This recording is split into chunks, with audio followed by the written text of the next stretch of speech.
નમસ્કાર મિત્રો મિત્રો તેજસભાઈ દ્વારા અને એક બહેન દ્વારા આપણને એક મહત્વનું નિવેદન છે જોવા મળી રહ્યું છે. લાંબા સમયથી કાયમી શિક્ષકની ભરતી છે એ નથી આવી, જેને ધ્યાનમાં લઈ ઉમેદવારો છે એ ગણપતિ દાદા સુધી પણ ગયેલા છે કે કંઈ ના કરતાં પેટમાં પાણી હળે સરકારનું અને વહેલી તકે સરકારી કાયમી ભરતી જાહેર કરે. મિત્રો તો પણ સરકારને ઘણા બધા આવેદનો આપવામાં આવ્યા છે, છતાં પણ કાયમી શિક્ષકની ભરતી છે જાહેર કરતા નથી. મિત્રો એક મહત્વનો વિડીયો છે એ તમે સ્ક્રીન ઉપર તમને જોવા મળી રહ્યું છે. જે આ બાજુ છે કે ભલે આ બાજુ તમને સ્ક્રીન ઉપર તમને એક વિડીયો અને ફોટો જોવા મળી રહ્યો છે, જેમાં એક બહેન પણ ઊભા છે અને બાજુમાં તેજસભાઈ પણ ઊભા છે. તો એમનું મહત્વનું નિવેદન છે કે અમે કેટલી પ્રોસેસ કરી છે. અમે શિક્ષણ મંત્રી પાસે ગયા છે, શિક્ષણ સચિવ પાસે ગયા છે, જે અમારાથી થતું હતું એ અમે કર્યું છે. ગાંધીનગર ખાતે ગયેલા છે 10 વખત, તો પણ સરકાર છે કાયમી ભરતી નથી કરતી. મિત્રો સંપૂર્ણ આપણો વિડીયો નિહાળવાનો છે. 7-1 મિનિટનો વિડીયો છે, જરૂરથી નિહાળજો, તમારા મિત્ર સર્કલમાં જરૂર શેર કરજો. એન્ડ મિત્રો વિડીયો તમને સારો લાગ્યો હોય અને સંપૂર્ણ માહિતી છે આ વિડીયોમાં છે, એટલે ખાસ મિત્રો ટેલિગ્રામ જોઈન નથી કર્યું, વિડીયો ડિસ્ક્રિપ્શનમાં લિંક મળી જશે, જરૂરથી જોઈન કરી નાખજો. અને બીજી કોઈ અપડેટ નથી મિત્રો અત્યારે તો, પરંતુ કાયમી ભરતી રિગાર્ડિંગ કઈ અપડેટ મળે છે તો તમને ચોક્કસ એનો વિડીયો મારફતે તમને જોવા મળે છે. પરંતુ આ વિડીયો તમારે અંત સુધી નિહાળવાનો છે. શું કહ્યું છે બહેને અને તેજસભાઈ દ્વારા આપણને શું નિવેદન આપવામાં આવ્યું છે, કેમ કે તમે જોઈ રહ્યા છો ભરતી રિગાર્ડિંગ તેજસભાઈ આપણને સપોર્ટ કરતા હોય છે, ભલે એ ભરતીમાં હોય કે ના હોય. બાકી વિડીયો સાંભળો શું કહી રહ્યા છે, તમે જોઈ રહ્યા છો સ્ક્રીન ઉપર તમને ફોટો પણ જોવા મળી રહ્યો છે. તો સાંભળીએ આપણે તેજસભાઈ દ્વારા શું મહત્વનું નિવેદન આપવામાં આવી રહ્યું છે. તો સાંભળીએ વિડીયો. સાહેબ, સૌથી પહેલા તો અમે કાયમી શિક્ષકની માંગણી એટલા માટે કરીએ છીએ કે છેલ્લા 1.5 વર્ષથી અમે સતત કાયમી શિક્ષકની ભરતી માટે સરકારશ્રી પાસે માંગણી કરીએ છીએ, પણ આજ દિન સુધી હજુ પણ નિવારણ નથી આવ્યું.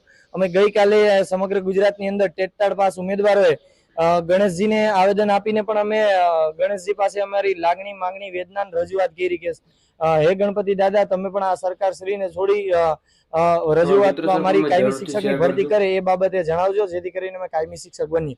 સાહેબ, જોવા જઈએ તો છેલ્લા અમે 1.5 વર્ષથી ભૂતકાળમાં પણ અમે ઘણી વખત શિક્ષણ મંત્રી હોય, મુખ્યમંત્રી હોય, શિક્ષણ સાથે સંકળાયેલા સચિવ હોય કે અધિકારી હોય, બધા જ અમે વારે વખતે રજૂઆત કરી છે, તેમ છતાં પણ હજુ કાયમી શિક્ષકની ભરતી નથી આવી. અને જોવા જઈએ તો અમે ભૂતકાળમાં ઘણા આંદોલન કરી લીધા, તેમ છતાં પણ આપણા શિક્ષણ મંત્રી છે એને એવું કીધું હતું કે ભાઈ દર 15 જૂને અમે કાયમી શિક્ષકની ભરતી કરીશું. એ 15 જૂન આવીને જતી રહી, 15 જૂન પણ જતી રહી અને વાયદો હતો એ પણ ખોટો પડ્યો. ત્યાર પછી અમે 6ઠા મહિનાની અમે 18 જૂને અમે આંદોલન ગાંધીનગરના ચોકમાં કરેલું. ત્યારે 19 તારીખે પ્રેસ બેસી અને 9 થી 12 માં 7,500 ની જાહેરાત કરી. તો એને લઈ અને પછી 7મા મહિનામાં 4ઠી તારીખે એ લોકોએ જાહેરાત કરી કે 24,700 ની અમે ક્રમિક બધા જ વિષય અને બધા જ માધ્યમની અંદર અમે કાયમી શિક્ષકની ભરતી કરીશું. અને એ કેલેન્ડરમાં પ્રેસ કોન્ફરન્સના માધ્યમથી આપણા પ્રવક્તા મંત્રી ઋષિકેશ પટેલ સાહેબે એવું કીધું હતું કે એ કાંઠે છે જૂના શિક્ષકોને આચાર્યની ભરતી આવશે, ત્યારબાદ 1/9 છે એ ઉચ્ચતર માધ્યમિકની આવશે, ત્યારબાદ 1/10 માધ્યમિકની આવશે, ત્યારબાદ 1/11 6 થી 8 ની આવશે, ત્યારબાદ 1/12 છે એ 1 થી 5 ની આવશે. તો 1/9 ની રાહ અમે લોકો બેઠા હતા.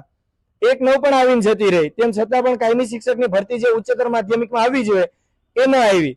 ત્યારબાદ અમે 4 દિવસ સોશિયલ મીડિયાના મારફતે અમને સરકારશ્રીને કીધું કે ભાઈ અમારી માંગ સ્વીકારો, તેમ છતાં પણ ન સ્વીકારી. અમે શિક્ષક દિન નિમિત્તે અમે ગાંધીનગરના ચોકમાં હજારોની સંખ્યામાં ભીડ એકઠા થઈ. તો ત્યારે આંદોલનના ભાગરૂપે 2 દિવસની અંદર શિક્ષણ મંત્રીએ એવું કીધું કે ભાઈ અમે ટૂંક સમયમાં 20-25 દિવસમાં અમે ભરતી માટેના ફોર્મની જાહેરાત કરીશું. તેમ છતાં પણ અમે એમ કીધું કે ભાઈ અમે માનનીય વડાપ્રધાન સાહેબ ગાંધીનગરમાં આવવાના છે 16-17 સપ્ટેમ્બરે ગુજરાતના પ્રવાસે, ત્યારે અમે ગાંધીનગરના ચોકમાં હાજર રહીશું. આવી અમે જયારે સરકારશ્રી પાસે રજૂઆત અમે એક મુદ્દો મૂક્યો, ત્યારે શિક્ષણ મંત્રી અને બધા જ પ્લેટફોર્મના માધ્યમથી, ટ્વિટરના માધ્યમથી એ લોકો એવું કીધું કે અમે 25/9 ફોર્મ ભરીશું. હવે વાત રહી છે 25/9 પણ ફોર્મ ભરશે કે નહીં એની કોઈ ઓફિશિયલ નોટિફિકેશન ન આવી કે પરિપત્રમાં એ લોકો જાણ કરે કે ક્યારે અમે ફોર્મ ભરીશું, ક્યારે તમારું ડોક્યુમેન્ટ વેરિફિકેશન થશે, ક્યારે તમારી શાળા પસંદગી થશે, ક્યારે તમે શાળામાં હાજર કરીશું. હજી સુધી કોઈ ઓફિશિયલ નોટિફિકેશન નથી આવ્યું. એટલે પ્રશ્ન અમને મનમાં એક જ ઉદ્ભવે છે દર વખતે કે અમારી ભરતી છે 25/9 નું આવશે કે નહીં, એ જ પ્રશ્ન રહે છે. કામ નહીં રહે, માત્ર ને માત્ર બસ મોટી મોટી ગાડીઓમાં ફરવાનું, મોટા મોટા કાર્યક્રમ કરવાના અને બસ આવી રીતે ઉત્સવો મનાવવાના, એવી જ વસ્તુ છે. આજે પણ ગઈકાલે આવતીકાલે 2 દિવસ છે મોદી સાહેબ ગુજરાતના પ્રવાસે છે, ત્યારે મોદી સાહેબ અને હું આ મીડિયાના મારફતે એટલું કહેવા માંગીશ કે સાહેબ તમે એક વખત ગ્રાઉન્ડ ઉપર જુઓ સત્ય હકીકત શું છે. 1.5 વર્ષથી અમે આંદોલન લખીએ છીએ. અમે માનનીય વડાપ્રધાન સાહેબને અમે કેટલું અમે ટપાલ અભિયાન દ્વારા 1 લાખ પત્રો સાહેબને લખ્યા, પરંતુ અમારી માંગણીનો ક્યારેય ફીડબેક નથી આવ્યો. શિક્ષકોની ભરતીને લઈને જ્યારે શિક્ષણ વિભાગની વાત હોય, આરોગ્યની વાત હોય કે સુરક્ષાની વાત હોય, ત્યારે માત્ર ને માત્ર આઉટસોર્સિંગ નું કરવામાં આવે. શિક્ષકોની ભરતી તો કે 11 મહિનાના કરાર ઉપર, રોજની દાડી તમને આપી દે 700 રૂપિયા. તમે શાળાએ જાઓ તો તમને પગાર મળે, શાળાએ ન જાઓ તો પગાર કપાઈ જાય. દિવાળી હોય કે ઉનાળુ હોય એનો પગાર તમને મળતો નથી. આ વસ્તુ રહી શિક્ષણની અંદર. શિક્ષકોને આ રીતે ભરવામાં આવે. પછી તમે આરોગ્ય વિભાગમાં જાઓ તો નર્સિંગ હોય કે સ્ટાફ નર્સ કે હોય તો એની અંદર પણ આવી રીતે રાખવામાં આવે છે. એટલે કંઈક ને કંઈક જો માની લો કે આવા વિભાગની અંદર એક વખત આઉટસોર્સિંગ લાગુ પડી ગયો તો પછી તો બધી જ જગ્યાએ લાગુ પડશે. કોઈ માની લો કે આંગણવાડીની બહેનો હોય તો ત્યાં પણ લાગુ પડશે. એટલે કંઈક ને કંઈક આવી પદ્ધતિઓ અપનાવી અને જે શિક્ષણની અંદર જે આ કરાર આધારિત આઉટસોર્સિંગ નું છે ને, એ તો શિક્ષક હોય, વિદ્યાર્થી હોય કે શિક્ષણ હોય, આ ત્રણેય માટે ખતરારૂપ છે. કેમ કે કોઈ શિક્ષક છે 11 મહિના પછી માની લો બદલી જવાનો, તો માંડ હજુ શિક્ષક ને વિદ્યાર્થીની વચ્ચે કોમ્બિનેશન થયું હોય, પછી શિક્ષક તો જતો રહે, તો છોકરાને પછી માઇન્ડ સેટ થયું હોય તો પછી નવો ટીચર આવે. એટલે કંઈક ને કંઈક આવું થયા રાખે છે. એટલે આ આઉટસોર્સિંગ છે ને એ ખતરારૂપ છે ભવિષ્ય માટે. કેમ કે જો બાળકો આવી રીતે નવા શિક્ષકો આવ્યા રાખશે તો એ બાળકો છે સરકારી શાળા છોડીને ખાનગી શાળામાં જશે. તો બધાની કેપેસિટી એવી હોતી નથી કે ખાનગી શાળામાં ભણી શકે. એટલે સરકારશ્રીની એક ફરજના ભાગરૂપે અનુચ્છેદ 21 એવું કહે છે કે ભાઈ 6 થી 14 વર્ષના બાળકને મફત અને ફરજિયાત શિક્ષણ આપવું જોઈએ. તો એ મુજબ તમે જોવા જાવ તો શાળાઓની અંદર શિક્ષકો પૂરતા મૂકો, જેથી કરીને બાળકો છે શિક્ષણ સારું મેળવી શકે. અને બીજી એક અમારી માંગણી એ છે કે 9 થી 12 ની અંદર 7500 ની તમે ભરતી કરવાના છે. એમાં જૂના શિક્ષકો છે 4000 જૂના શિક્ષકો અને બીજા 1200 જેટલા આચાર્યની ભરતી તો ઓલરેડી થઈ જવાની છે, તો 5200 જેટલી ઓલરેડી ઘટ થશે. તો અમારી એક માંગણી એ પણ છે કે 7500 ની જે 9 થી 12 ના શિક્ષકોની ભરતી થવાની, એમાં વધુમાં વધુ મહેકમ મુજબ જેટલો પણ શક્ય હોય એટલો વધારો કરવામાં આવે, જેથી કરીને વધુમાં વધુ ઉમેદવારોને લાભ થઈ શકે.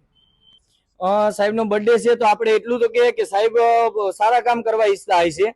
પોતે કંઈક કેન્દ્રની સરકારમાં માની લો કે દિલ્હીની ગાદી ઉપર બેસેલા આપણા લોકલાડીલા વડાપ્રધાન છે, તો એ સારું ઈચ્છતા હશે માની લે, પણ જે ગ્રાઉન્ડ લેવલ ઉપર માહિતી મળવી જોઈએ ને એ માહિતી એમના સુધી પહોંચતી જ નથી, અથવા પહોંચે છે તો એ લોકો આંખે પાટા બાંધી અને બધું અજાણ્યા બની જાય છે. કેમ કે અહીંયા મંત્રીઓ અને અધિકારીઓ છે એ શું કરે છે ને એ ઉપર સુધી પહોંચતું જ નથી.